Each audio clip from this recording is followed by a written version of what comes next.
Listo, ya está. Gracias. Hola, pues muy buenas tardes a todos, todas, todes. Acá les damos la más cordial bienvenida a nuestro cierre de ciclo 2025 del Seminario Permanente del Grupo de Trabajo Justicias y Pueblos Indígenas, que se encuentra alojado en el Foro Latinoamericano de Antropología del Derecho, sección México. Como muchos de ustedes saben, si ya nos siguen por redes sociales, el tema de este ciclo fue Derecho, Territorio y Pueblos Indígenas. Y en esta ocasión tenemos para nuestro cierre eh, la presentación de un libro titulado Cartografías Autonómicas en Michoacán, Utopías y Resistencias, publicado en 2024 y editado por el Colegio de Michoacán, la Universidad de Guadalajara, la Cooperativa Editorial Retos y la Cátedra Jorge Alonso.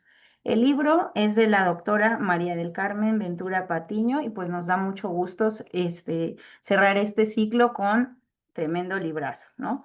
Bueno, pues les voy a presentar a continuación, vamos a tener la dinámica de la sesión. Vamos a tener unos 25 o 30 minutos para la intervención de nuestro comentarista, que en este caso es el maestro Fernando Vargas Olvera, a quien seguramente recuerdan de otras sesiones que ha estado acompañando. Y posteriormente vamos a dar paso a una sesión para recabar algunas reacciones de la autora, para que nos platique un poco más sobre la historia del libro, sobre los intereses y los puntos más importantes de la proyección hacia futuras investigaciones, desde luego. Y finalmente daríamos paso a un espacio para preguntas y respuestas por parte del público que estamos aquí reunidos en la sala de Zoom y también algunos comentarios que nos llegan a través de las redes sociales, principalmente en Facebook, donde estamos transmitiendo en vivo. Bueno, no sé si quieras empezar, Fernando, el comentario hacia el libro. Muchas gracias, Anaí. Bueno, pues agradecemos a todas, a todos y a todes su asistencia y a quienes nos están viendo a través de la transmisión del Facebook. Pues me da mucho gusto poder cerrar este ciclo de el seminario permanente del Grupo de Justicias y Pueblos Indígenas, específicamente dirigido al tema de territorio, derecho y pueblos indígenas. Y me siento muy contento de poder estar presentando el libro de la doctora Carmen Ventura, titulado Cartografías Autonómicas en Michoacán, Utopías y Resistencias. Eh, Quiero un poco contextualizar cómo ha sido la progresión en principio del seminario, específicamente de la temática sobre territorio y derechos. Las dos presentaciones anteriores han rondado sobre perspectivas ontológicas, sobre el derecho y las relaciones entre los territorios y los pueblos indígenas. Y en el presente libro que voy a comentar y que hemos consultado, vamos a observar otro tipo de horizonte que también está relacionado con los horizontes y los temas de territorio y que es el horizonte que nos acerca a uno de los temas actuales, bueno, actuales de la antropología jurídica, pero que ya tiene una gran genealogía de estudio y de reflexión específicamente en Michoacán, que es las transformaciones políticas y jurídicas de muchos pueblos indígenas, tanto en Michoacán como en México, en el contexto del autogobierno tanto el autogobierno como derecho reconocido por el Estado, pero también como un régimen de gobierno. Quiero iniciar mi reflexión sobre el libro, en principio, por el título y por el tema del libro, porque observo una intersección muy interesante entre el concepto de cartografías autonómicas y el autogobierno, entendido bajo o atravesado por el presupuesto directo. En esta intersección puedo dar cuenta de una dimensión central y que va a estar y va a ser permanente a lo largo del libro, que son los territorios indígenas. Considero que uno de los principales aportes de la obra es profundizar de qué manera los territorios indígenas y sus formas de gobierno se han visto transformadas profundamente por el autogobierno entendido en dos horizontes como muy generales en principio. Por un lado, el horizonte del autogobierno denominado como de facto o autogobierno de facto, relacionado con el levantamiento del EZLN, y por otro lado, aquel régimen de autogobierno establecido por el reconocimiento estatal y la transferencia directa de presupuesto estatal a municipios y submunicipalidades de Michoacán reconocidas como pueblos y comunidades indígenas. Luego entonces me quiero referir a la segunda parte del título, específicamente a las nociones de utopías y resistencias. Primero porque pareciese que el autogobierno y estos dos grandes ejes para entenderlo como un régimen de gobierno eh, nos hablan de que son regímenes hasta cierto punto, o pareciese en la manifestación, que están como contrapuestos o que establecen tensiones a través de del reconocimiento estatal y la cercanía con el derecho y los aparatos gubernamentales del Estado. Pero también, y a través de consultar y de leer toda la obra, doy cuenta de que además del autogobierno, los pueblos indígenas y el Estado como una relación ya de mucho tiempo, también aparece un tercer actor que Carmen Ventura señala como las economías ilegales y los posibles vínculos o los vínculos demostrados con el sector privado del aguacate y las berries, así como con el gobierno estatal. Estas vinculaciones y actores señalados los aborda dentro de un horizonte analítico que señala como el necrocapitalismo, frente al cual el autogobierno se presenta como un horizonte de resistencia y de seguridad comunal, pero también de reproducción y de mantenimiento de la vida comunitaria, un poco citando los horizontes de otras perspectivas como de entramados comunitarios o del hacer común para el sostenimiento y la reproducción de la vida. La utopía, por tanto, constituye un horizonte de autogobierno que avanza no sin sus correspondientes tensiones, pero considero que sus objetivos son compartidos. El ejercicio de la libre determinación sobre territorios constantemente asediados por el despojo forestal, por los monocultivos extensivos y por las economías ilegales, como otro frente pareciese de autogobierno basado en la ilegalidad y caracterizado por la violencia. Después, al avanzar sobre la lectura, me gustaría señalar dos elementos contextuales y horizontes analíticos que se encuentran a lo largo del libro. En principio, parto de la forma de comprender a los gobiernos comunales indígenas.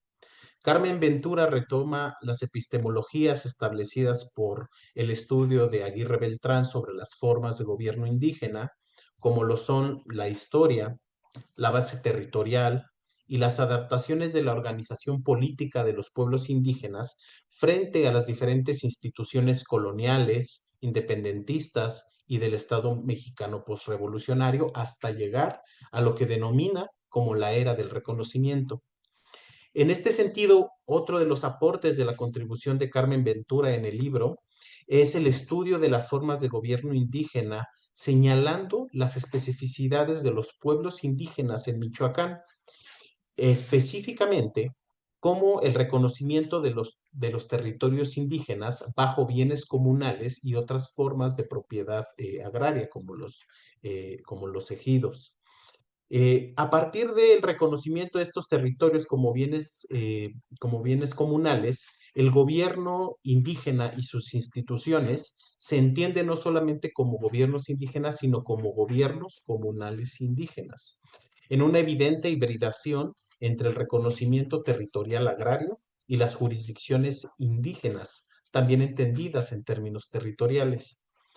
Los gobiernos comunales indígenas, como parte de la argumentación del libro, se han visto profundamente modificados por el reconocimiento estatal al presupuesto directo, eje que tiene antecedentes, como nos lo muestra el libro de Carmen Ventura, más de antaño que la insurrección de Cherar y la reforma a la Ley Orgánica Municipal de Michoacán, sobre lo que nos lleva a una noción muy interesante que es, y un horizonte de estudio que es el presupuesto directo bajo acuerdo político. Pero más adelante quiero tocar ese tema. En un segundo elemento contextual del libro, quiero remitirme al concepto de los escenarios contenciosos. En principio, porque esta noción se me hizo muy interesante y se encuentra a lo largo de todo el libro y me permite entender cómo ha actuado, además de la era del reconocimiento, la era de la judicialización, como Carmen Ventura lo marca al inicio del libro.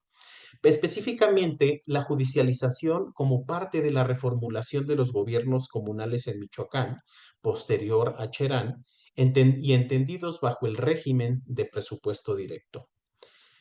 Al considerar la propuesta de Carmen Ventura sobre la era del reconocimiento y la era de la judicialización, empiezo a preguntarme sobre las dimensiones que aún tienen los pueblos indígenas para adaptar o modelar sus estrategias políticas frente a la cambiante legalidad estatal, entendida como una legalidad hegemónica, en lo que respecta al reconocimiento de los pueblos indígenas como sujetos de derecho, a sus jurisdicciones y al reconocimiento del autogobierno bajo o al margen del presupuesto directo.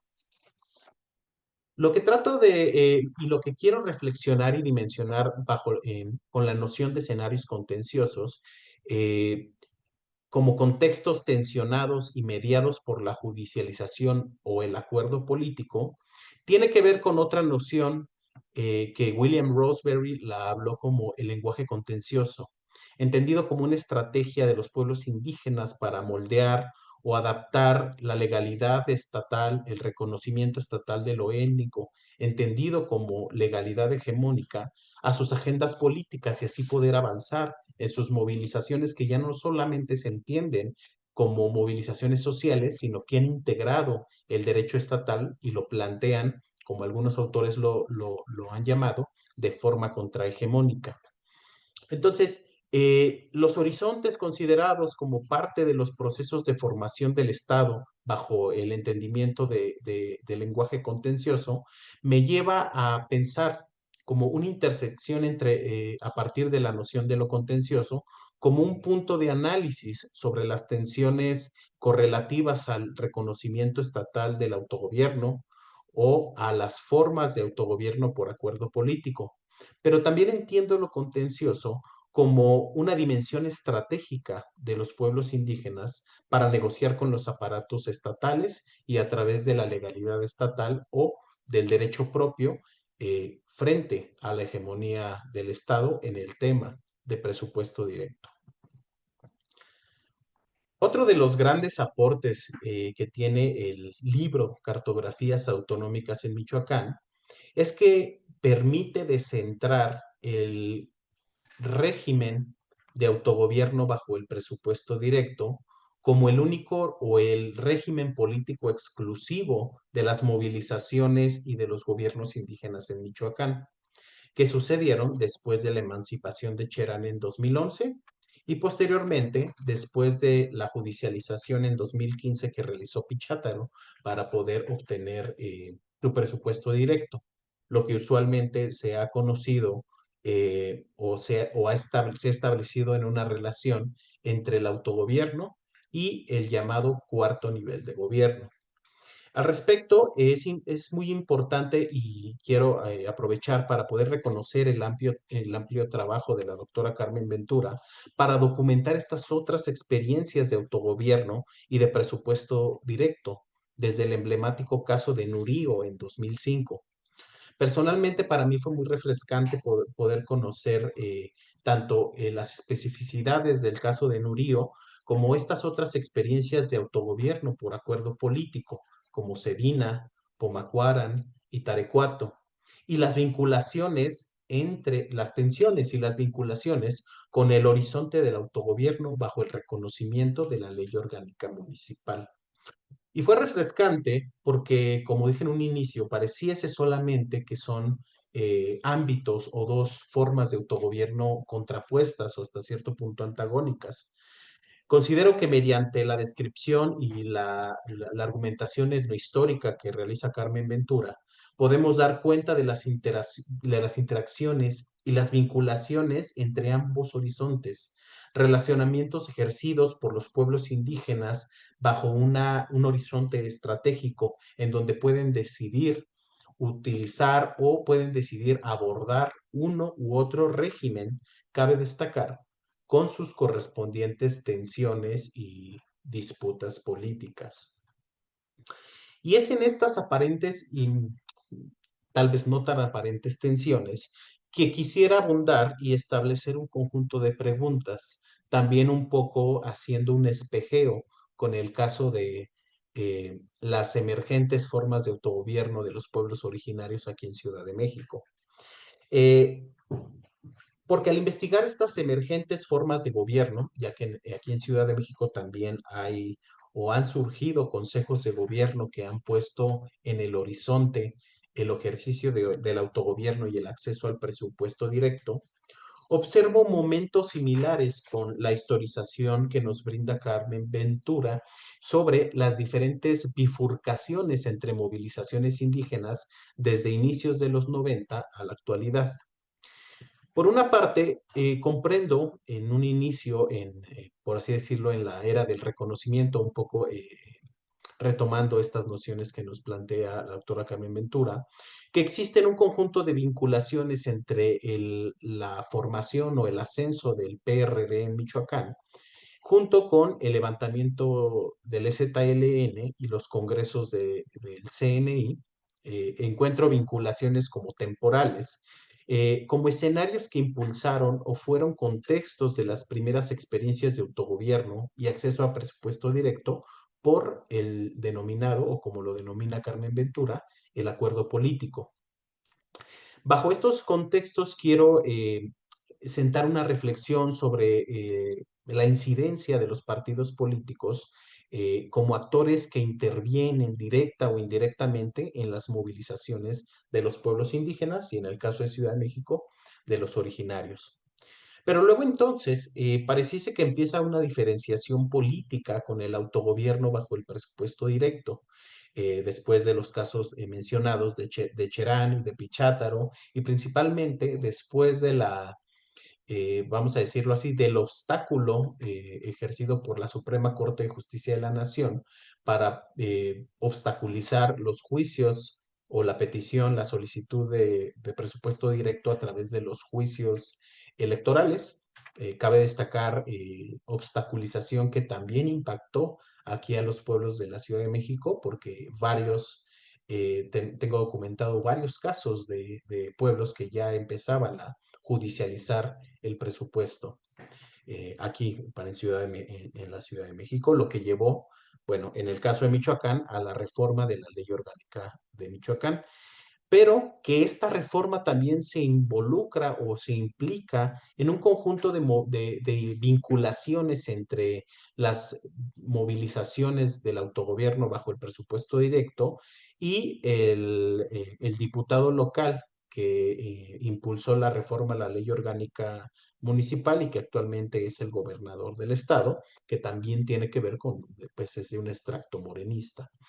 Entonces, y ahí específicamente también se señala una composición de la misma ley orgánica municipal que facilita o genera que los pueblos indígenas, para poder acceder al presupuesto directo, tienen que pasar por el reconocimiento estatal, lo que, como nos dice Carmen Ventura, genera y ejerce discriminaciones a aquellos pueblos indígenas que no quieren entrar al presupuesto directo bajo el reconocimiento estatal.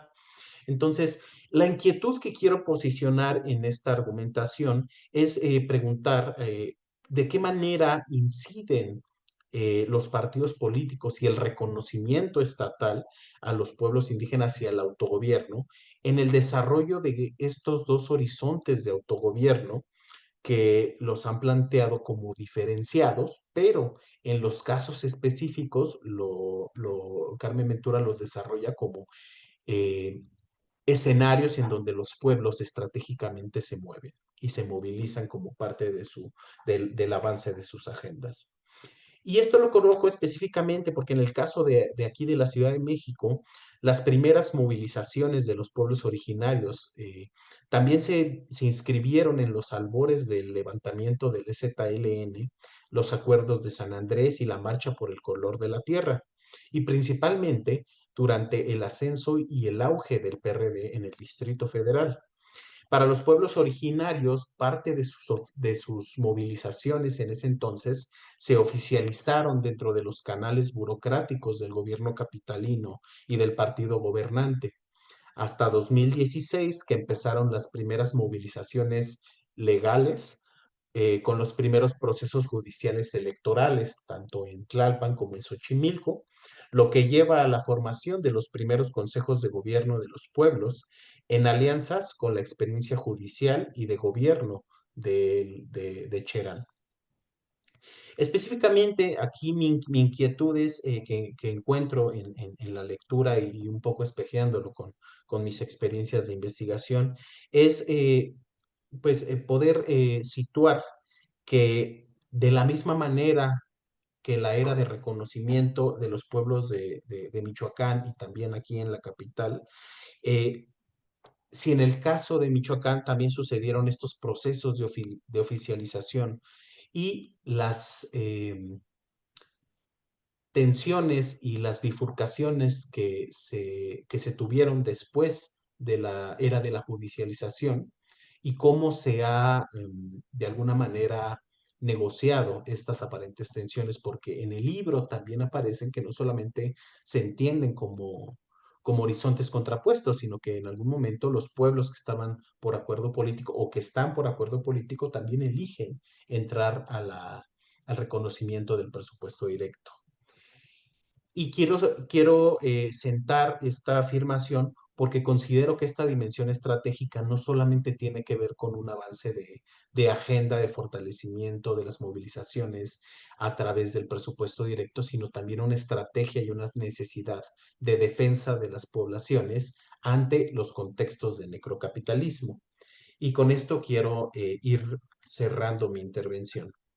En el libro de Carmen Ventura nos brinda un contexto territorial altamente complejo, no solamente por las cartografías de los pueblos indígenas que se han visto transversalizados por el autogobierno en cualquiera de sus modalidades, sino también por las economías ilegales que se centran no solamente en la venta de drogas o de estupefacientes, sino en la cooptación de los monocultivos de aguacate y de las berries o de su propio impulso, en la extracción de agua para poder regar los monocultivos, que de entrada ya constituyen formas de explotación y expoliación de los territorios y de las poblaciones indígenas, como el libro también que cita la doctora Carmen de Verónica Velázquez sobre territorios encarnados, junto con la explotación de los bosques de manera ilegal, que fue, bueno, uno de los principales ejes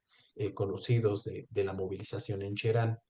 En este sentido, es muy interesante y sugerente el uso que realiza Carmen Ventura sobre las economías ilegales y no desde un concepto restrictivo como es el narcotráfico.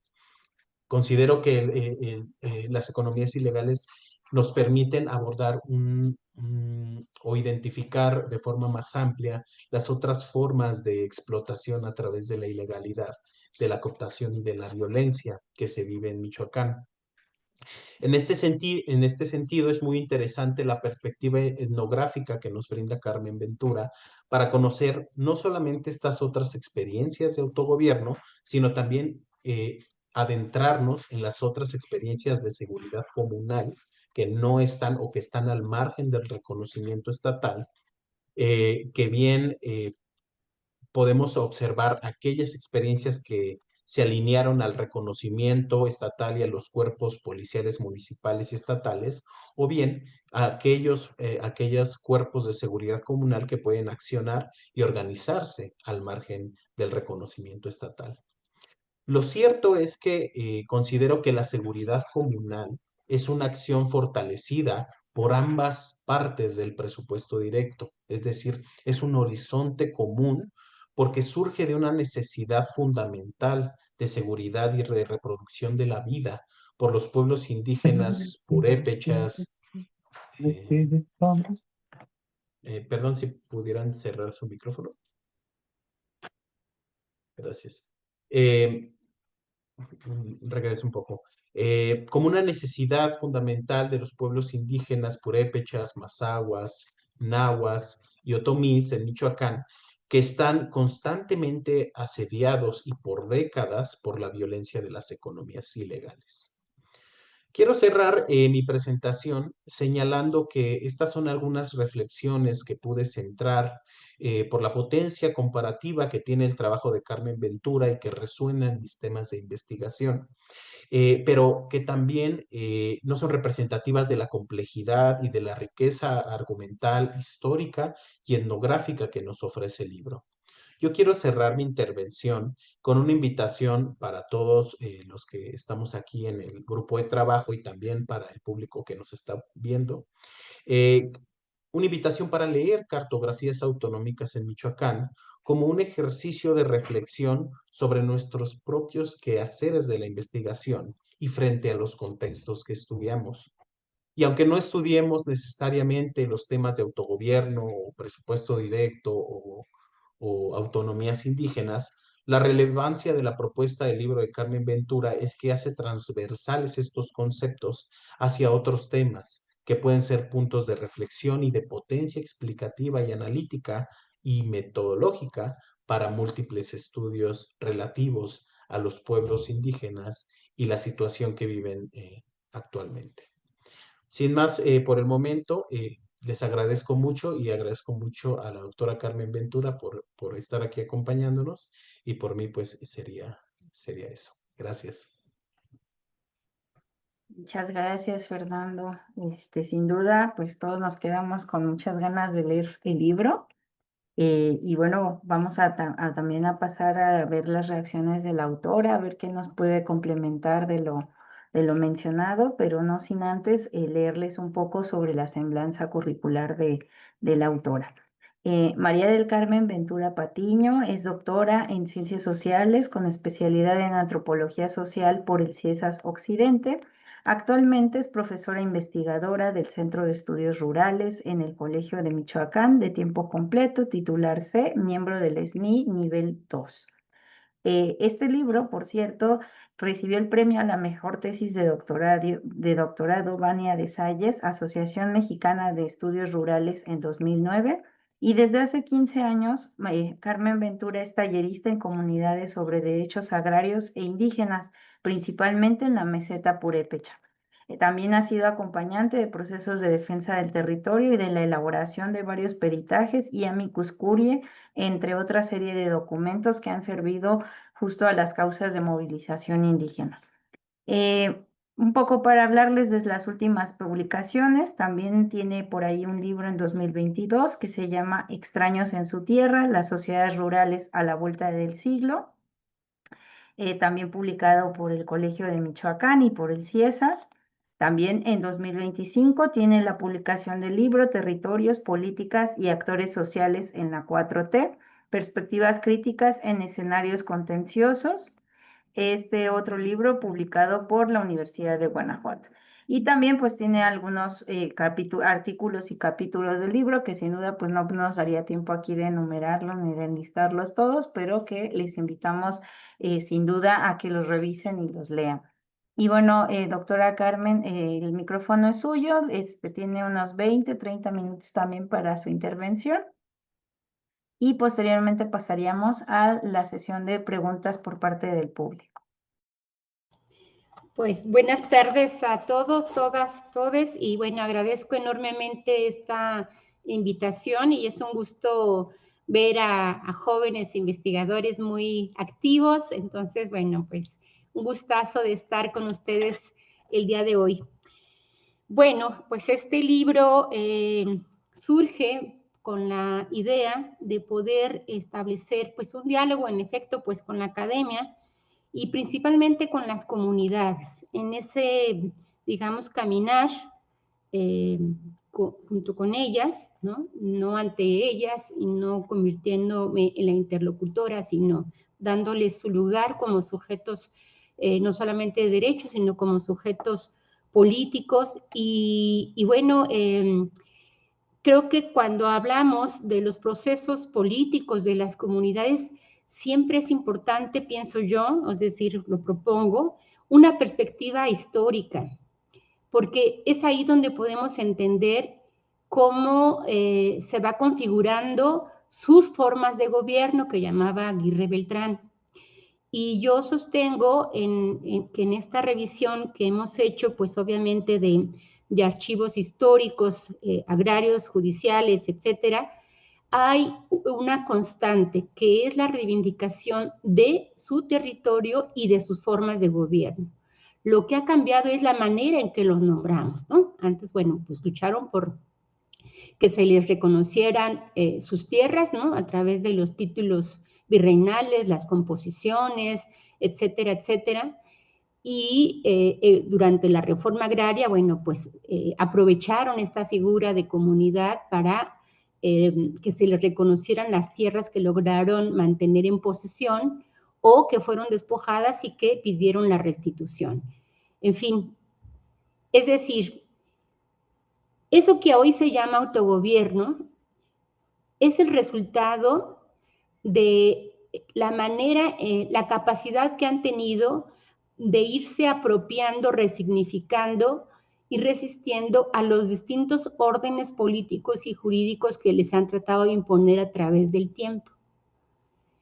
Esas figuras de ejido, de comunidad agraria o de localidad, las distintas autoridades, en este caso aquí se le llama jefaturas de tenencia, la representación político-administrativa ante los ayuntamientos, son figuras que han adoptado y que les han dado su propio contenido de acuerdo a lo que aquí le llaman el costumbre. Es decir, tanto el perfil como las formas de nombramiento, ¿sí? Entonces, eso es a lo que le llamo yo, bueno, pues es como un palimpsesto, ¿no? De estas maneras en las que se han apropiado estas distintas figuras, y eso es lo que yo le llamo autogobierno, porque el autogobierno no lo otorga el Estado. El autogobierno es el conjunto de instituciones que tiene cada comunidad y que ha ido definiendo a través del tiempo. Aquí en Michoacán todavía hay comunidades, como lo expongo en uno de los capítulos, por ejemplo, el caso de Tarecuato, donde el cabildo, que es una institución colonial, sigue teniendo una participación en la vida no solo religiosa, sino política de la comunidad. Y estamos hablando, pues, que esa institución, pues, desapareció, pues, de hace 2 siglos, ¿no? Entonces, eso que hoy, lo que llamaba en su tiempo Aguirre Beltrán como formas de gobierno y que hoy se le llama autogobierno, no es la creación de nuevas instituciones definidas desde el Estado, sino el conjunto de esas instituciones que cada comunidad tiene y que, a pesar de ser el pueblo purépecha, cada comunidad tiene sus, digamos, sus particularidades de lo que ellos denominan, como ya señalé, el costumbre. Tanto el comisario de bienes comunales como el jefe de tenencia, como los jueces de tenencia, las autoridades tradicionales, las autoridades religiosas. Nosotros los estudiosos somos los que fragmentamos y decimos, bueno, es que yo nada más quiero estudiar el tema de la justicia, entonces me voy con los jueces, pero no vemos que todas esas están articuladas, imbricadas y definidas de manera comunal. Entonces, eso es a lo que yo me refiero como autogobierno. Ahora, a partir del presupuesto directo, bueno, se han ido creando los consejos comunales, que es una nueva institución que se suma a las otras. Y cuando, en efecto, bien observa el maestro Fernando, de esa atención es que ahora, a partir de lo que define desde el gobierno estatal como régimen de autogobierno, es solo mirar y reconocer como interlocutores válidos a los integrantes de los consejos comunales. desconociendo la importancia que tienen las otras instituciones, lo cual genera tensiones internas. Porque dicen, bueno, pues siempre hemos venido trabajando más o menos, ¿no? Todas las comunidades tienen conflictos, facciones a su interior, no hay comunidades armónicas y libres de tensiones, ¿no? Pero había como el reconocimiento mutuo de que tienen, digamos, facultades muy concretas cada una de ellas. Ahora los consejos comunales se han ido constituyendo como si fuese la única autoridad que toma las decisiones sobre la vida comunal. Y esas son las tensiones que me parece que habría que ir señalando de las implicaciones que ha tenido desde la mirada gubernamental crear un régimen que desde su visión denomina autogobierno y excluyendo, desconociendo, invalidando al resto de las instituciones que constituyen lo que yo digo como gobierno indígena comunal, ese conjunto de instituciones. Eso es uno de los puntos. Por eso creo que la perspectiva histórica es importante. Y además, porque este tema del presupuesto directo no surge hace 14, 15 años. Es una demanda que se va fraguando, digamos, para no irnos muy lejos, bueno, desde que los pueblos de indios dejaron ser pueblos de indios, ¿no? Se disolvieron la República de Indios y a principios del siglo XIX se hizo una municipalización en donde la mayoría quedaron como localidades submunicipales de ayuntamientos cuyas cabeceras eran mayoritariamente mestizas y que tuvieron el control del poder municipal pues durante todo este tiempo, ¿no? Entonces esa relación de discriminación y racismo pues ha estado marcada en las comunidades y en la década de los 80 principalmente empieza a surgir, bueno, transita el movimiento campesino, el movimiento indígena, y una de las demandas aquí fue justo eso, o sea, crear nuevos municipios, ¿no? O municipios indígenas, trasladar la cabecera municipal a una de las comunidades, o inclusive la creación de regiones autónomas poliétnicas, un poco mirando la experiencia en Nicaragua. Cuando surge el PRD, bueno, pues le apostaron a la vía partidaria, no solamente ejerciendo el voto, ¿no? Frente a una hegemonía eminentemente priista, sino también en su defensa y en la integración de miembros de las comunidades en el ayuntamiento. Sin embargo, no fue suficiente porque mantuvieron el control del poder municipal los mestizos dirigentes de los partidos, y sí se destinó recursos, pero no los suficientes, no de manera proporcional. Entonces, eso fue generando descontento y desgaste como en las 5 o 6 administraciones perredistas, de modo tal que dijeron, bueno, pues la vía partidaria no fue la que nosotros esperábamos como una posibilidad de modificar esa relación de discriminación y racismo.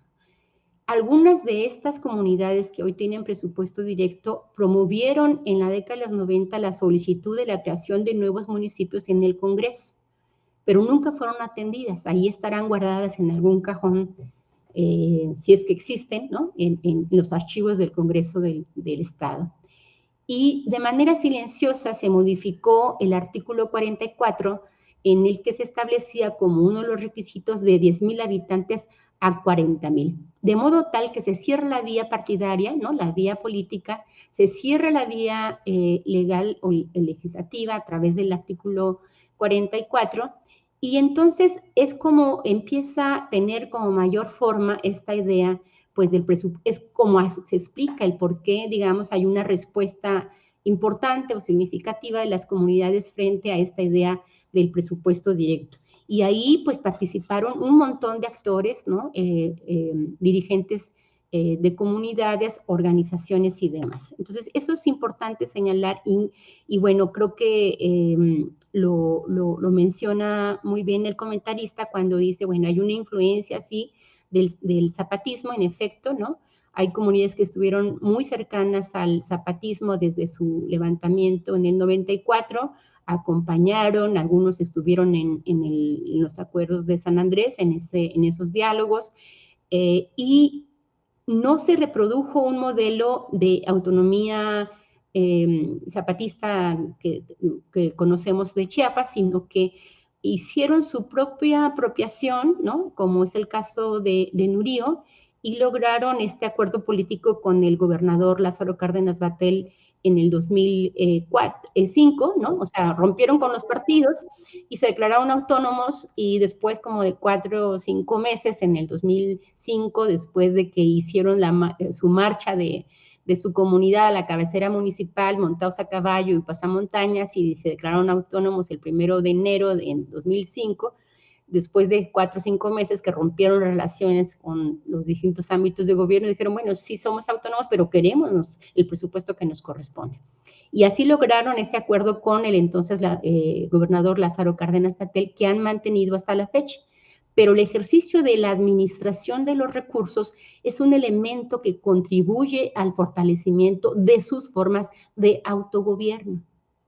Ellos tienen a sus jueces de tenencia, que también fueron desaparecidos sin previa consulta en el 2007 por el Congreso.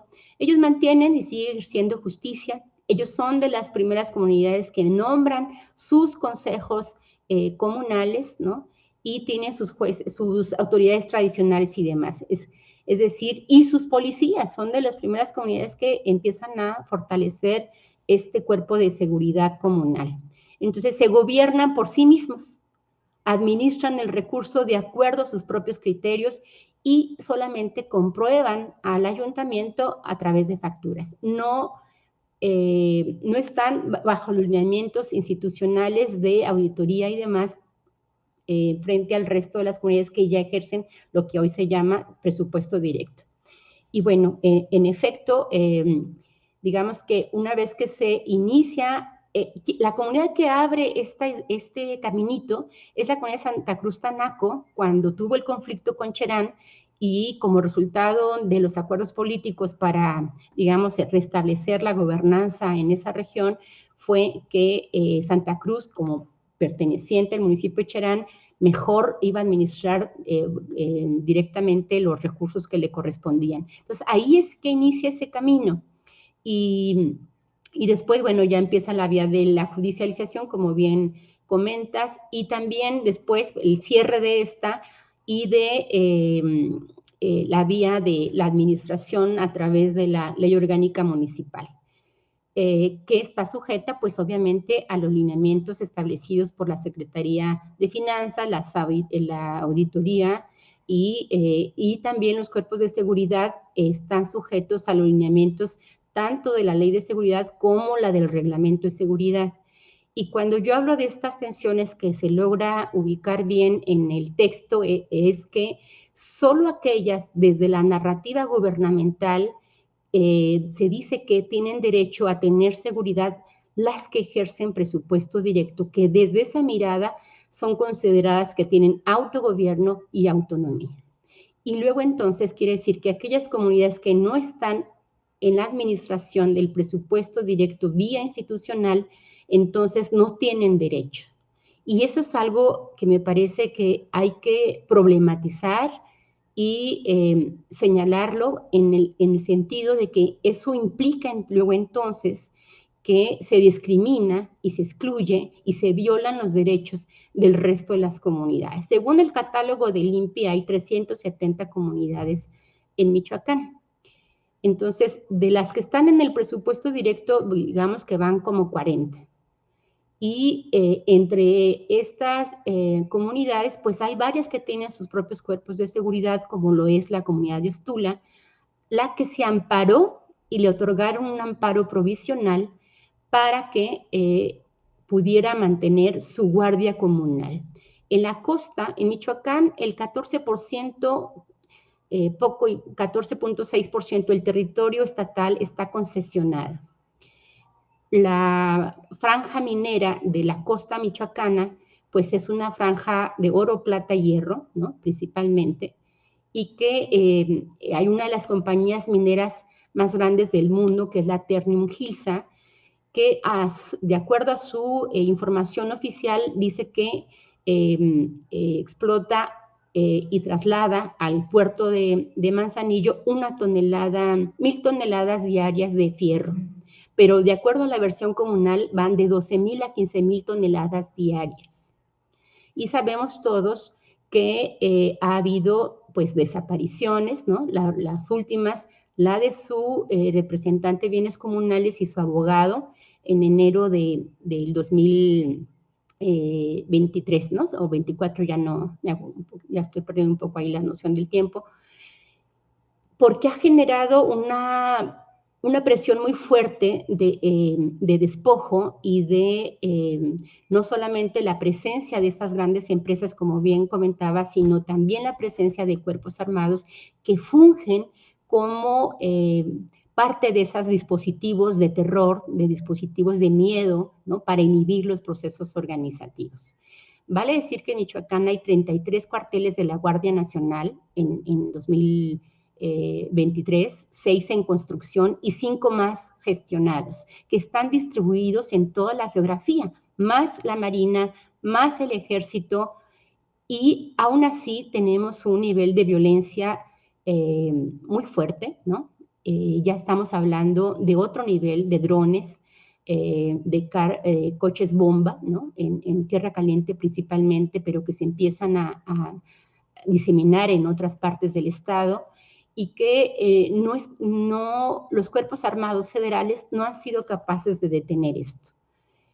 En Chinicuila, una vez que se determinó a partir de la narrativa gubernamental de que no podían tener aquellas comunidades que no tuvieran presupuesto sus cuerpos de seguridad, se desmanteló la guardia comunal de esta comunidad y entraron los cuerpos armados de los vecinos de Jalisco y se despobló, ¿no? Y resulta que a unos cuantos kilómetros está un destacamento de la Guardia Nacional. Entonces, la pregunta es, ¿cómo explicamos, cómo entendemos esta distribución tanto de los cuerpos armados como de las economías ilegales y las empresas transnacionales? Las cifras son bastante alarmantes en la entidad, y hablo de cifras oficiales. Entonces, bueno, la costa está el tema minero, y en la parte de la meseta y oriente, que es el centro y la parte oriente de Michoacán, pues están los bosques que están asediados por la industria aguacatera. Más o menos el territorio indígena, propiedad social, corresponde a 350,000 hectáreas. Y de esas 200,000 están en manos de los aguacateros y de la agroindustria de las berries, que más o menos coincide la reducción de la superficie dedicada al maíz principalmente, que es las cifras las fuentes oficiales, ¿no? En ese entonces, cuando escribí el libro, eran más o menos 19,000 hectáreas, que coincidían con la reducción de la superficie del maíz y con la superficie dedicada al cultivo de las berries. Actualizando los datos, resulta que ahora son 25,000 hectáreas, ¿no? Tanto la reducción como la superficie dedicada al cultivo de las berries. Cuando yo hablo del necrocapitalismo y de este sistema de muerte, no solamente me refiero a esa destrucción del hábitat que es fundamental para el ejercicio de los derechos, hablando ahora de toda la discusión que ha habido a nivel nacional respecto a la reforma indígena que se aprobó recientemente, ¿no? En septiembre, si no mal recuerdo, del año pasado a nivel federal, y que aquí en Michoacán se aprobó en diciembre. Es decir, hubo prisa por armonizarla, ¿no?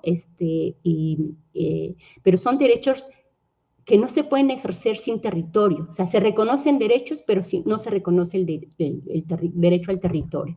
Todo se sujeta al artículo 27 constitucional, que sabemos todos cuáles son las limitaciones. Entonces, mientras no se reconozca el derecho al territorio, digamos que los otros, dirían algunos autores, son parte del conjunto o del paquete de derechos permitidos. Porque cuando colocamos la variable del capital, ahí se devela, me parece a mí, su verdadera naturaleza. Es decir, los estudiosos sobre estos temas siempre estamos diciendo, bueno, a ver, ¿cuáles son los alcances, cuáles son los límites de esas reformas desde una mirada jurídica? Pero si le colocamos la variable del capital, ahí es donde me parece que podemos entender realmente cuáles son esos alcances, cómo se encarna y cuáles son las implicaciones de esos derechos que se dicen reconocer cuando lo que se está negando es el territorio. Y ahora hay una distribución de recursos, sí es importante, ¿no?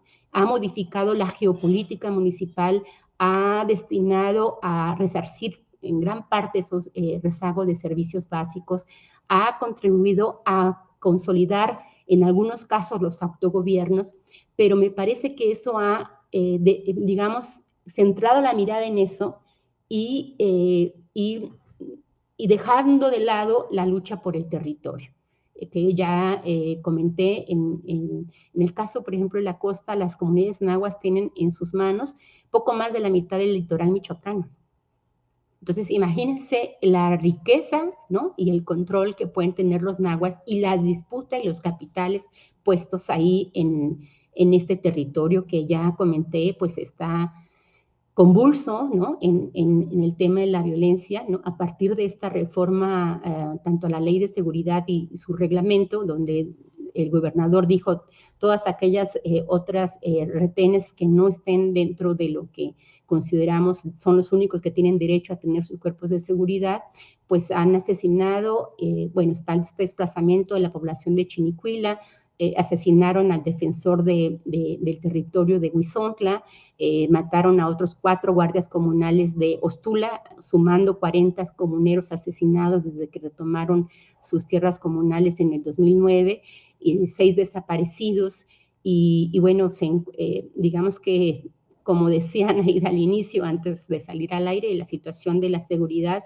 pues sí es bastante alarmante en la entidad. Entonces, creo que el tema de los derechos indígenas, no sé si ya me estoy llevando mucho tiempo, ustedes me cortan porque luego empiezo a hablar y no mido el tiempo.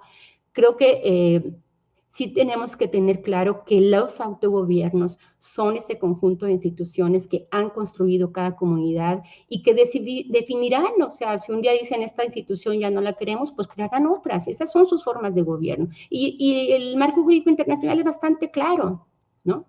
En ese sentido, yo creo que no debe haber ambigüedad en las interpretaciones, como tampoco debe haber ambigüedad en la interpretación de cuál es el ejercicio de la consulta, el consentimiento libre, previo y informado con los principios democráticos, culturalmente pertinentes, perspectiva de género, etcétera, etcétera, y que sea sustituido por los foros de consulta. Esos no son foros de consulta, ¿no? Son foros regionales donde se dice, se señala, pero no son procesos de consulta como lo establece los marcos jurídicos internacionales.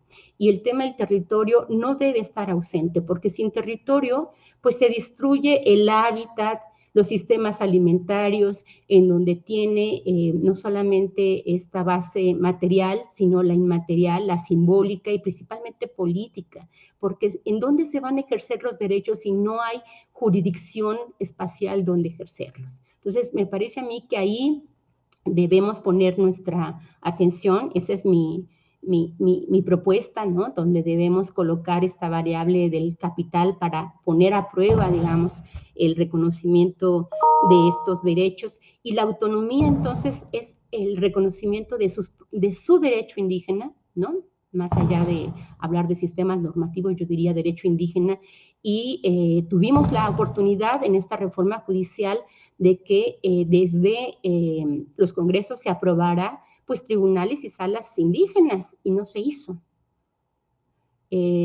La autonomía incluye entonces justicia, el reconocimiento de su derecho indígena a la par del derecho estatal, no en subordinación, no en la limitación, el reconocimiento respecto a sus propias formas de gobierno, a sus autogobiernos definidos comunalmente y no desde la narrativa gubernamental y sus dispositivos jurídicos, el derecho a ser consultados, consentimiento libre, previo y informado, el derecho a la representación y participación política en los distintos ámbitos de gobierno que así determine cada comunidad, el derecho a contar con los recursos suficientes, no solamente para la infraestructura como hoy se está destinando, que son recursos muy importantes, por supuesto, y también el tema del presupuesto directo para los servicios básicos, a los únicos que está, digamos, está etiquetado, no se puede destinar para otra cosa, y en efecto, pues todavía falta mucho que avanzar, pero cuando yo hablo de recursos, hablo del derecho a la redistribución, que no es lo mismo que autogobierno y autonomía.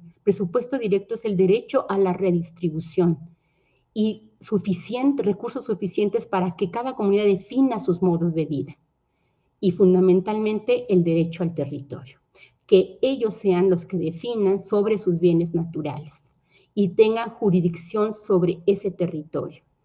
Y eso es la autonomía, eso es el autogobierno. Cuando hablamos de cuarto ámbito de gobierno, tendría que definirse el artículo 115. Entonces, la pregunta es, cuando hablamos de presupuesto directo, ¿a qué nos referimos? ¿A una descentralización de la administración? ¿A un mini ayuntamiento, como así lo refieren los propios comuneros? ¿A consolidar, a la base económica que puede permitir la consolidación de los autogobiernos? ¿O a qué nos estamos refiriendo? Y yo creo que ahí sí tenemos como una responsabilidad muy grande, digamos, quienes estamos interesados en estos temas, en poder colocar los elementos para la reflexión, no solo en la academia, sino también en las propias comunidades. Bueno, yo lo voy a dejar aquí para no acaparar la palabra. Gracias.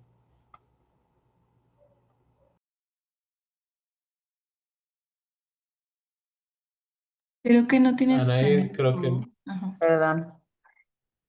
Decía que no te preocupes, todavía teníamos unos minutitos extra, pero bueno, los podemos aprovechar si es que hay algunas intervenciones aquí en la sala de Zoom.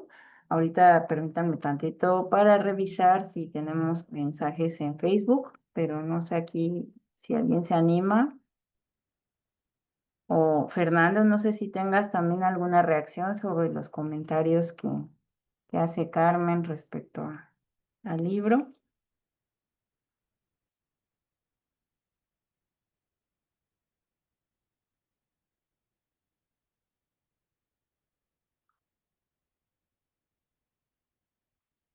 más actuales, bueno.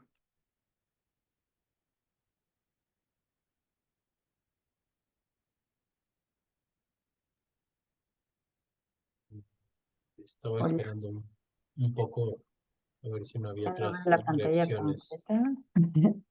Aquí en la sala de Zoom pueden alzar la manita o igual tomar la palabra así directamente, como en otras ocasiones.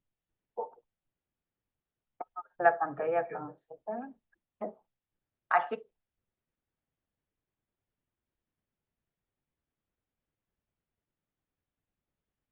Por ahí, Yuri, Christopher, Eh, Cuitláhuac. Luis Fernando y Sofía tienen levantada la mano. Perfecto. Sí, adelante, Luis. Gracias, muy buena tarde a todas, a todos. Disculpen no tener habilitada una cámara en este momento, pero la intención de mi comentario va en el sentido de agradecer a nuestra compañera Carmen Ventura toda su disposición para poder compartir este texto en el marco de este seminario que sin duda nos abona muchísimo la discusión y una discusión que es por demás vigente y sobre todo, digo, considerando también y agradeciendo los comentarios del compañero Fernando Vargas, que por sin duda también motivantes a hacer esta lectura a profundidad. Esto creo que en este orden, como como comentaba, de vigente y en este proceso ya, digamos, después de la reforma constitucional y en el proceso que nos encontramos justamente para el planteamiento de la ley general y secundaria sobre este tema, pues el trabajo que nos presenta y nos comparte la compañera Carmen es sin duda relevante en este sentido, porque justo estos son los procesos que están siendo referentes actualmente y que también a la luz de los nuevos procesos sociopolíticos, sociojurídicos, socioculturales y de movilizaciones que sin duda vamos digamos, a hacer digamos, partícipes en el sentido de que tanto pues, la propia academia como los propios estudiantes en formación tendríamos que tener la atención desde este campo de lo jurídico, desde este campo de la antropología del derecho en el desarrollo de estos procesos, ¿no? Sin duda lo que nos presenta es finalmente pues una base fundamental, un referente, y por eso el agradecimiento, ¿no? Me gusta mucho que podamos tener en ese sentido, pues estas motivaciones que surgen, ¿no? Desde una perspectiva etnográfica, desde una perspectiva teórica también innovadora y sobre todo que está dando cuenta de los procesos locales, comunitarios, que como insisto, serán los referentes para muchos otros contextos, grupos, comunidades, organizaciones, y que esto hace también que en el proceso que nos encontramos actualmente podamos tener esta perspectiva en el sentido de hacia dónde podrían ir, hacia dónde podrían estar configurándose nuevos procesos con la experiencia que ya tenemos, como este referente que nos hace mención la compañera Carmen Ventura en este proceso investigativo, en este proceso de colaboración y sobre todo nuevamente estar en esta discusión, digamos, clásica que ha marcado finalmente también la historia de la antropología en México y esta relación que ahora retoma una nueva vigencia en el marco de las políticas y las agendas nacionales del gobierno federal, como es la relación entre digamos, en este sentido, territorio y pueblos indígenas, ¿no? Y en este caso, pues estas perspectivas que se están también gestando dentro de la antropología, específicamente dentro del campo jurídico o del derecho o del derecho, de manera que pues es de reconocer el trabajo que han presentado conjuntado en esta obra y que sin duda tendríamos que estar difundiendo ampliamente y en muchos más espacios que tengamos posibilidad y en ese sentido pues no me queda más que agradecerles y bueno, ya estaremos atentos o a la espera de la siguiente presentación. Supongo que será interesante también que haya próximamente una presentación presencial a la cual estaremos atentos si nos comparte ahí la compañera Ventura. Gracias. Bueno, muchas gracias, Fer. Me parece que seguía Sofía, luego está Raúl y Yuri. Pero, ya, es que como que no se veía al principio. Este, bueno, primero que nada, muchísimas gracias y felicidades por el libro, doctora Carmen. Creo que sí es un ejercicio pues bastante enriquecedor en diferentes sentidos, sobre todo para las personas que estamos cerca de ciertos procesos. Em, yo tengo como una pregunta muy concreta y creo que tiene que ver un poco como en el sentido de la coyuntura en la que estamos, que es bastante evidente que con este paquete de reformas que se inician desde hoy, que seguramente van a seguir, en una de esas entra el de la Ley General Indígena. Em, entonces, espero no desviarme. Eh, yo sí considero que en términos generales, justamente lo que nos está indicando, pues es que hay un contexto complejo para los pueblos y las comunidades indígenas y originarias y afrodescendientes, ¿no? También en un sentido de adición a la reivindicación de estos derechos, ¿no? Y si bien justamente tenemos un escenario donde las consultas no se están aplicando en diferentes sentidos por múltiples razones y factores complejos, pero que justo no entran en las categorías mínimas para la aplicación de las consultas, ni previas, ni libres, ni informadas, ni culturalmente adecuadas, ni nada, y ni una, ni otra, ni en todas en general, ¿no? Y yo creo que justamente con eso quiero ir haciendo mi comentario. Em, digamos que frente a una serie de reformas que, por ejemplo, en el caso de Michoacán se han enfrentado y que a nivel nacional también, al parecer, bueno, o sea, hubo una primera reforma en septiembre y que ahora se propone una ley y que no se está sintiendo que no se están consultando a los pueblos o que no hay un acercamiento de manera más pues no sé si decirlo como integral, pero sí como más sustanciosa, ¿no? Porque al parecer es un poquito más selectivo el grupo de personas indígenas o de o poblaciones indígenas que están participando en algunas de estas, pues sí, o sea, formaciones de leyes. Mi pregunta es concretamente, justamente frente a todo este escenario tan complejo, ¿usted considera que estas diferentes reformas, tanto a nivel local como a nivel nacional, tiene algún tipo de limitante u oportunidades precisamente para reivindicar no solo los derechos en tanto a su respeto, garantía, ¿no? O sea, de los derechos de los pueblos indígenas, sino también en tanto a su defensa, justamente considerando que es algo que últimamente personas como nosotras que estamos acompañando algunos de estos procesos, pues estamos haciendo, pero que también vemos algunas limitaciones. Bueno, básicamente me gustaría saber su perspectiva. Gracias y felicidades nuevamente.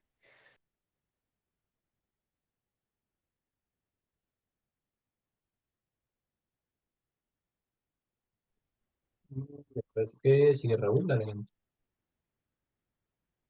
Me parece que estaba Yuri antes. Ah, ok, como no sé. Adelante, Yuri. No, no creo, pero bueno, eh, de cualquier forma, pues vamos a intervenir. Eh, sí, sí se me escucha, ¿verdad? Sí. Hola, buenas tardes. Sí, muchas gracias a Carmen por facilitarnos su libro y la exposición, la verdad muy, muy buena, muy brillante. Creo que pues no solo la investigación de campo, sino eh, la documentación, ¿no? Está bien basada el trabajo. Yo no lo leí todo, sí, pero sí alcancé a leer los primeros dos capítulos y muy claros. La verdad, pues ahí lo tengo para seguirlo leyendo. Eh, mi pregunta, mi preocupación, eh, que la hago más bien directa para ir al grano, es que pues es un gran logro, ¿no? Sobre todo en Michoacán, como han, o sea, toda esta fuerza, esta movilización para llegarse de recursos, para un derecho, ¿no? Que tienen los pueblos de también administrar recursos, este presupuesto directo, creo que hay que valorarlo mucho. También el mismo Fernando comentaba cómo el PRD en su momento fue un factor decisivo. eh, Según yo, por ejemplo, el mismo PRD, el primer municipio que empezó a administrar recursos, incluso de una manera democrática, a través de un parlamento, fue Songolica. O sea, sí me parece interesante en ese sentido la aportación del libro, ¿no? De incursionar en este aspecto económico más allá de que también está el tema de autonomía, de gobierno, etcétera. Pero creo que hay que darle seguimiento a eso, porque en el gran debate de la autonomía, yo recuerdo a José del Val, al mismo Pancho López Bárcenas, ¿no? Que decían que la autonomía sin dinero, pues no era autonomía, o la autonomía con un cheque en blanco pues, no servía. O sea, que si solamente era de papel, pues no se podía ejercer, no se podía hacer valer. Entonces, pero mi pregunta es que ahora que están administrando recursos y ligado a esta, yo no lo había detectado, pero si ejercer recursos también está ligado a poder tener facultades de prevención de delitos, de activar sus fuerzas de protección, o sea, la seguridad y estas policías, ¿no? Comunitarias, que me parece también un avance. O sea, mi pregunta y como ahora, pues sí, expectativa es si estos recursos y el fortalecimiento de la autonomía, el que por fin no puedan como tener precisamente el financiamiento para fortalecer la autonomía y la protección de su comunidad, podría, no sé si en el presente o en el mediano o en el corto plazo, ser una fuerza también que contenga a esta que usted llama economía ilegal, que quizás incluso no solamente es una economía ilegal, yo incluso diría una economía política ilegal, colonial, que muchos han dicho que es una forma de expansión del capitalismo que incluso ya rebasó al propio Estado, ¿no? Y Michoacán creo que se pinta solo para eso.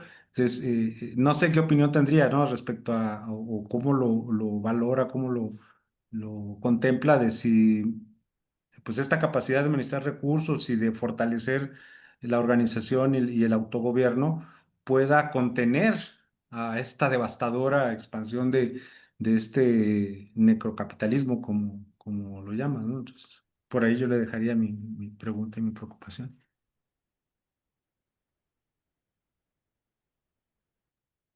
Adelante, Raúl, también tienes el micrófono. Sí, hola, buenas tardes a todos, a todas. Doctora Carmen, un gusto escucharle nuevamente. Y bueno, básicamente felicitarle por el libro. Sí, tengo ganas de revisar, digamos, a profundidad todo el análisis que usted hace respecto a Michoacán, dado que, bueno, en estos últimos etapas o tiempos he estado involucrado quizá en algunos casos respecto a allá.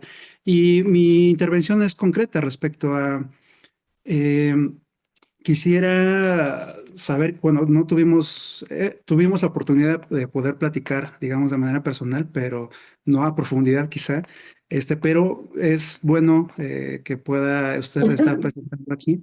Y sobre todo quiero referirme también a qué, usted qué piensa respecto a estos procedimientos que se han visto, como esta nueva etapa que usted hace mención, sobre el reconocimiento a las autonomías, sobre todo pensando en que las estrategias jurídicas y políticas de comunidades se han ido básicamente en la parte de la judicialización de sus demandas, pero también hay otra vía o otras cosas alrededor de todo este ámbito jurídico y que me parece están dentro de los procedimientos, es decir, eh, cuando una comunidad busca la transición de un sistema de partidos políticos a un sistema normativo interno, hay toda una serie de procedimientos que se tienen que hacer con los institutos electorales y que incluso los tribunales electorales están interviniendo. Me quiero referir específicamente a los requisitos de procedencia. ¿Cómo también, la pregunta en concreto es, ¿usted cree que eh, ahora la judicialización no sea o esté ahora, digamos, girando hacia tratar de cambiar todos estos procedimientos administrativos por parte del Estado y de sus instituciones? Porque me parece ahí que hay una reflexión que al menos he escuchado en algunas comunidades o poblaciones, que pues, justamente todos los procedimientos también implican una pérdida de tiempo a como se debería de estar planteando, ¿no? La búsqueda hacia ese acceso a la justicia, hacia esa transición, y que, por ejemplo, el instituto tiene sus procedimientos, sus requisitos de procedencia, pero también tiene procedimientos y criterios sobre el proceso de consulta. Tiene también estipulado cómo debería de ser una estructura o formas de autogobierno. Entonces, hay muchas limitantes en este caso, ¿no? Entonces, la pregunta concreta es, ¿usted ha visto o en algunas comunidades en Michoacán si algunos colectivos o comunidades están ahora dirigiéndose las demandas hacia tratar de cambiar estos procedimientos administrativos, que me parece en su mayoría ha sido una limitante?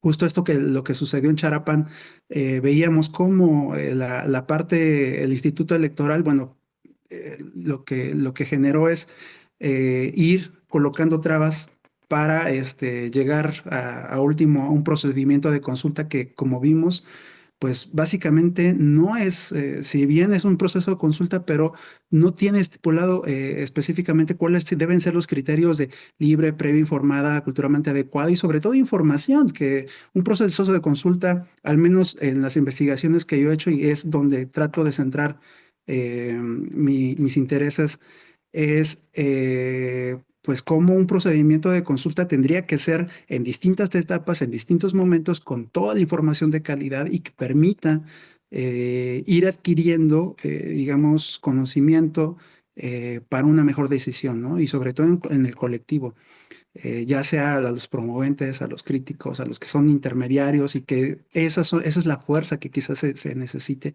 en varios procedimientos, ¿no? Porque, bueno, la correlación de fuerzas, pues bueno, es distinta, pero bueno, la pregunta concreta era eso, si usted ha visto en algunas comunidades que los colectivos ahora la judicialización la estén haciendo respecto a los procedimientos, ¿a usted qué piensa respecto a este planteamiento?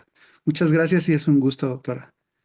Y gracias también al doctor Anaí, a la doctora Anaí, al doctor Fernando, sobre todo por esta comparación que también hace en la Ciudad de México. Gracias, Raúl. No sé si hay más intervenciones o le damos la palabra a la doctora y a Fernando para que puedan reaccionar a estos comentarios.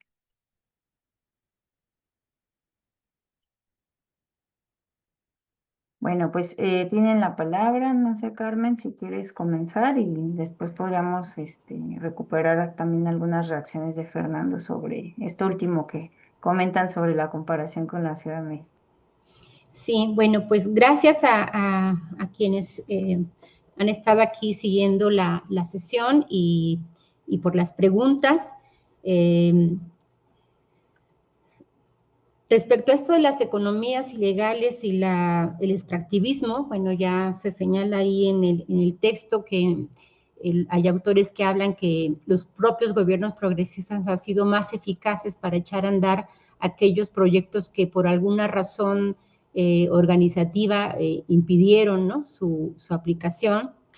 Y bueno, la diferencia con el extractivismo es que hay una mayor participación del Estado y una redistribución del gasto social, ¿no? Que en México, bueno, ahora son 30 millones de personas que reciben algún apoyo social y que justifica pues este despojo, este extractivismo, porque eso nos permite entonces esta redistribución social sin importar los costos ambientales, ¿no? Y que no solamente son ecológicos, sino son la destrucción de los hábitats de las comunidades. Lo que está en juego es, lo que están en el centro de la disputa son los territorios. La población indígena está asentada en los territorios con mayor riqueza biocultural, en donde están los principales yacimientos minerales, las cuencas hidrológicas, donde están los bosques, distintos bosques, templado, nuboso, lluvioso, las selvas, con potencial turístico, etcétera. Justo es en la mayoría del territorio donde están habitando los pueblos indígenas y ese es el centro de disputa. El giro, digamos, en esta administración es que se ha colocado a la población indígena en el centro de la agenda, en este avance de decir, bueno, se va a reconocer. Recordemos que en el 2021 el INPI entregó una propuesta de iniciativa al Ejecutivo Federal que dejó, digamos, en el cajón un buen tiempo esta iniciativa y en febrero del 2000, ¿cuándo salió? El año, ya se me olvidó qué año salió, unos meses antes de terminar su gestión, entregó la propuesta diluida de la del INPI al Congreso y luego el Congreso aprobó otra versión todavía más diluida. Cuando me preguntan, bueno, ¿qué se piensa sobre estas reformas? En materia de justicia, la única diferencia, lo único que se agregó es, bueno, estaban los traductores y los intérpretes, ahora se agregó defensores y peritos con perspectiva intercultural, de género, etcétera, etcétera, pero no se reconoce, no se crean tribunales ni salas de justicia, ni se reconoce el derecho indígena a la par del derecho estatal. No se reconoce más que en el ámbito de la participación política, el INPI proponía candidatos independientes, en fin, como un poco condiciones que garantizaran la participación en los espacios de representación popular. No se reconoce esto, solamente se sigue manteniendo su representación en los municipios, pero sin facultades de voz y voto. Eso ya estaba desde la reforma del 2001. Acá en Michoacán ha implicado que a quienes nombran como representantes, pues no tienen ninguna incidencia en las sesiones de cabildo, y luego entonces, ¿para qué se les nombra? O sea, no participan en la toma de decisiones que son importantes para la vida de las comunidades.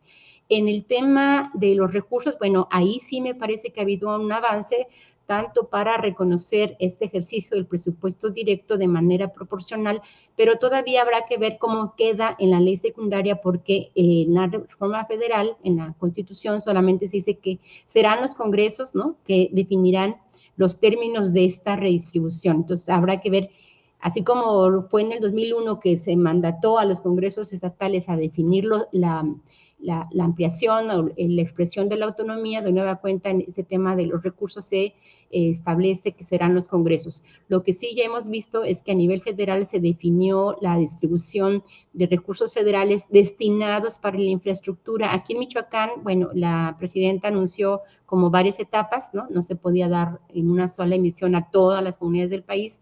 En el caso de Michoacán había una lista de tantas comunidades que se les iba a destinar esos recursos en este año, pero las comunidades se movilizaron y ese número, esa lista se tuvo que ampliar, ¿no? Porque dijeron, bueno, ¿cómo que a unas sí y a otras no?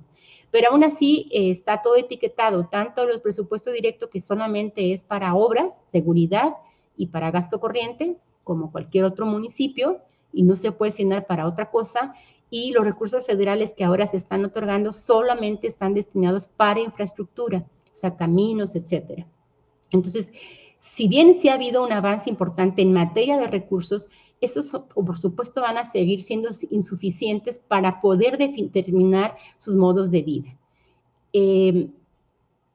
Cuando yo hablo que no hay autonomía, para mí es autonomía sin territorio, no hay autonomía. O sea, la autonomía tiene que tener implícito el reconocimiento del territorio, no sujeto a lo que establece el artículo 27 constitucional, sino una nueva modalidad de tenencia de la tierra en donde las comunidades puedan tener esa protección jurídica de su territorio, que, bueno, ahorita no nos da tiempo de explicar la diferencia entre tierra y territorio, pero el territorio es mucho más, es decir, la totalidad del hábitat, no solamente el suelo, ¿no?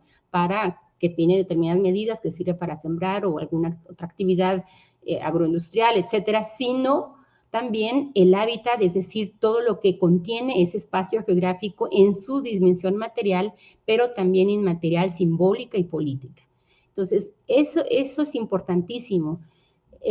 Parece ser que el avance es recursos a cambio del territorio, ¿no? Entonces, sigue habiendo, a pesar de que se dijo casi por decreto que se acababa el neoliberalismo, lo que sí vemos es una continuidad y una acentuación del modelo de acumulación de despojo, ¿no?, que lleva consigo distintas modalidades de una muerte lenta.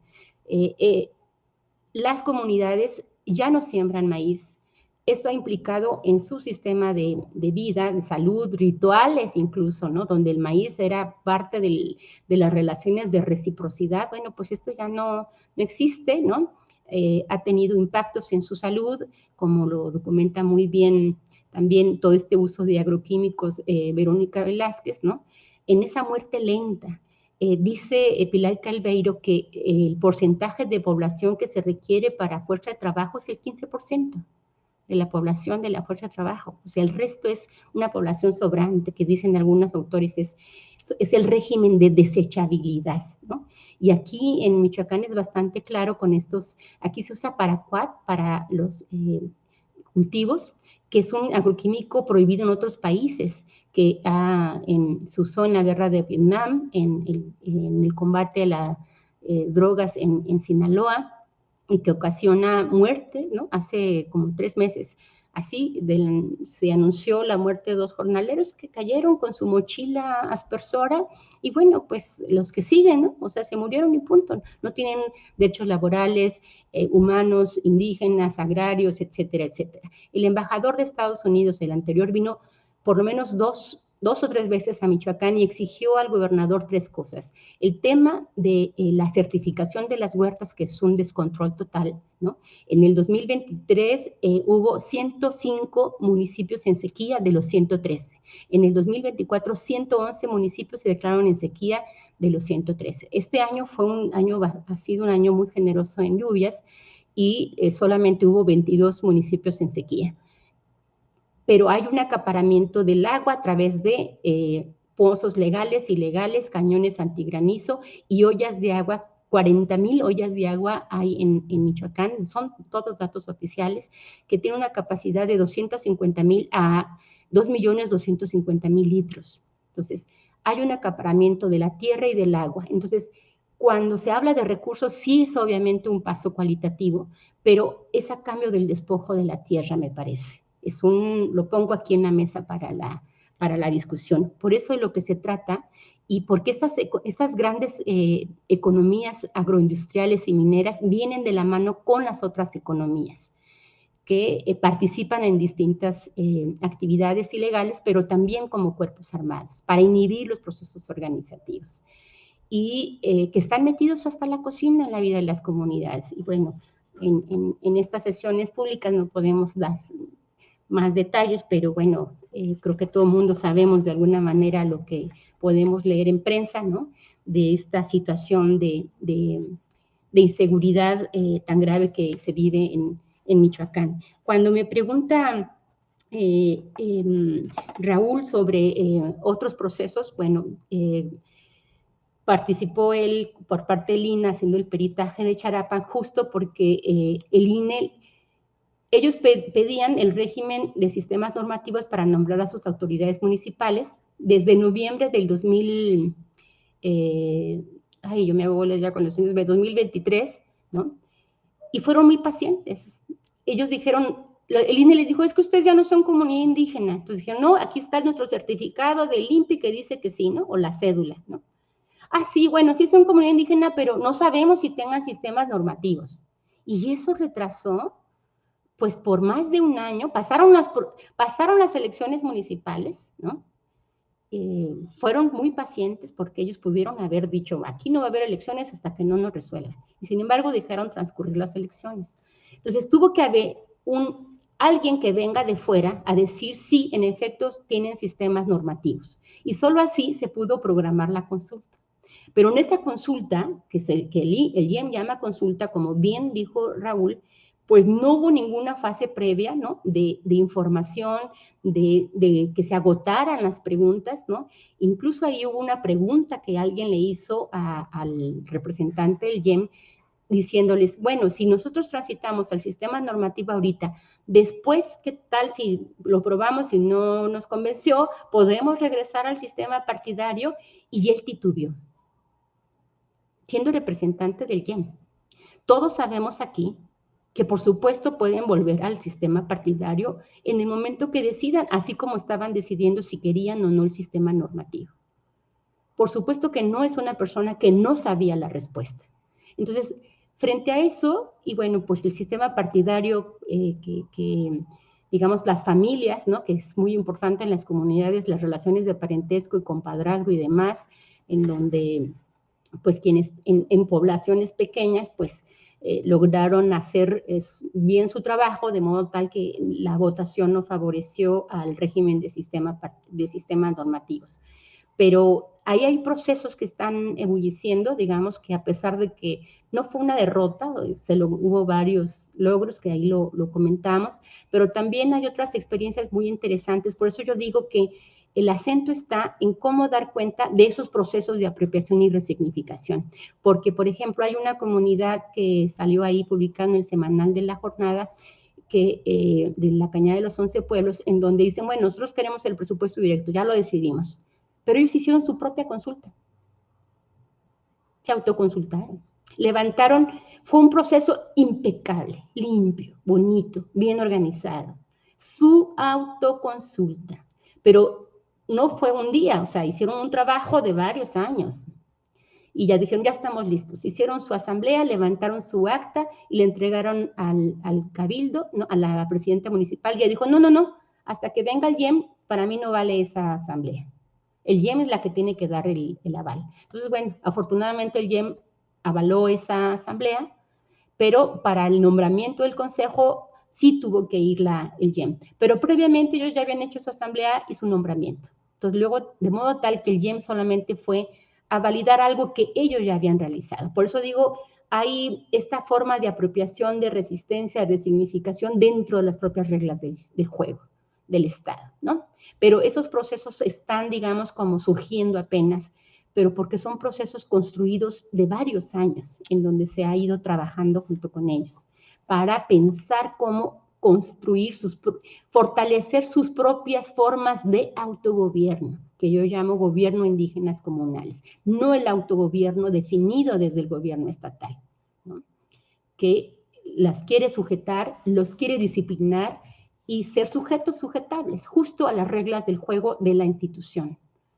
Porque ahí le llamaron, incluso cuando fueron a querer protocolizar su acta constitutiva, porque tienen que protocolizarlo para que luego puedan promover su RFC y su RFC la cuenta del banco, el notario, que es un notario que trabaja con el gobierno del Estado, le dijo, ellos dijeron, nosotros nos vamos a llamar Ichaniri Juramucua. Ichaniri Juramucua es gobierno de la comunidad Ichan, porque ellos no son consejo comunal, sino dijeron, nos vamos a llamar Ichaniri Juramucua, y los consejeros no son consejeros, sino Orect Sicuricha, y el notario dijo, no. Incluso un interlocutor del Estado que siempre atiende a las comunidades, ¿qué es eso? No. Le tienen que llamar consejo comunal. Y ellos, bueno, con tal de desatorar el asunto, así lo nombraron, pero dentro de su comunidad, ellos son Ichaniri Juramucua y los consejeros son Orect Sicuricha. Entonces, esos son, por eso yo digo, ahí es donde hay que poner el acento. Son sus propias maneras de reconstituir y de responder ante la institucionalidad. Y yo terminaría diciendo, la lucha es por las autonomías territoriales con paz y justicia. De otro modo, me parece que es muy difícil hablar de autonomía. Podremos decir avances sustanciales o importantes, significativos en otro tipo de derechos, ¿no? A la educación intercultural, ya tenemos la Universidad Nacional de las Lenguas, etcétera. Hay derechos, sí, hay pasos significativos, sí, pero para la autonomía, para mí es un binomio indisoluble con respecto al territorio. Gracias.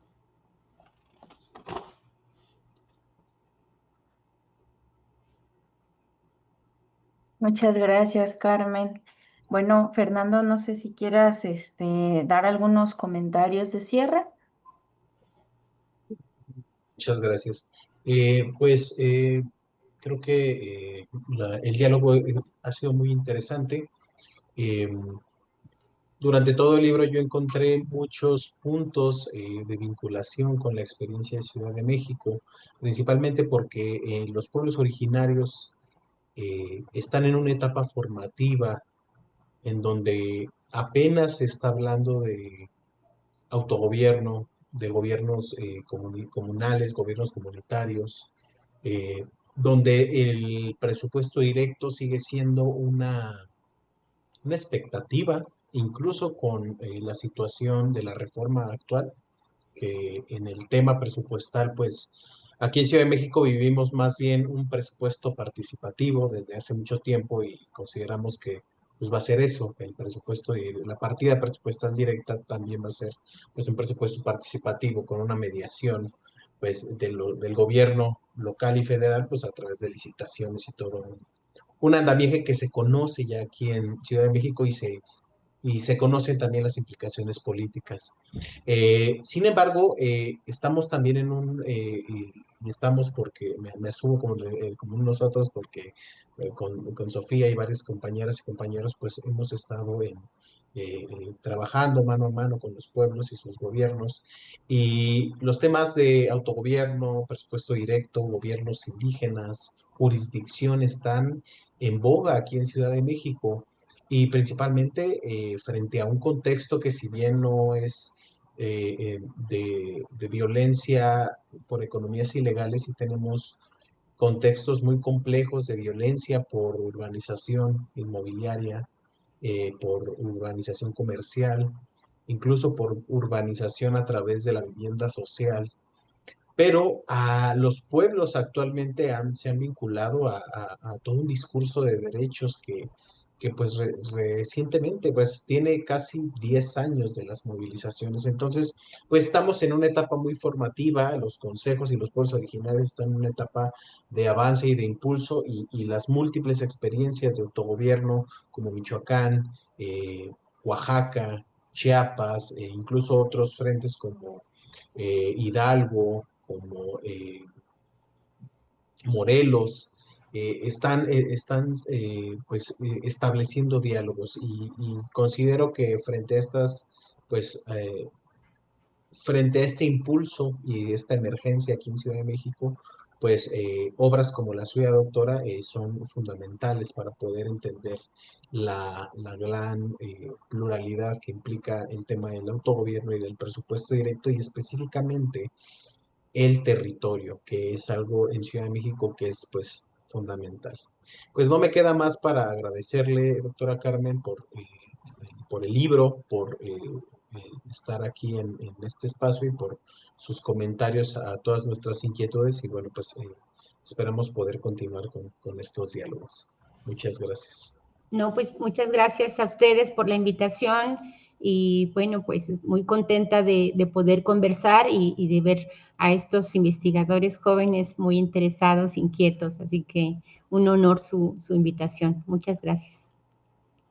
Muchas gracias a Carmen, a Fernando por esta sesión bastante nutritiva, y pues nos quedamos muy contentos de cerrar con broche de oro nuestro ciclo 2025-1.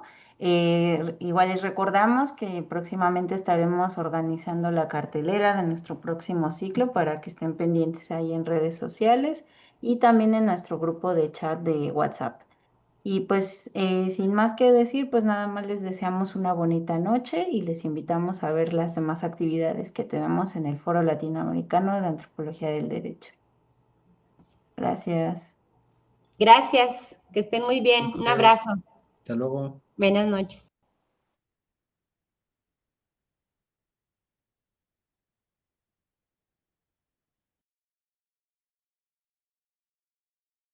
Lore,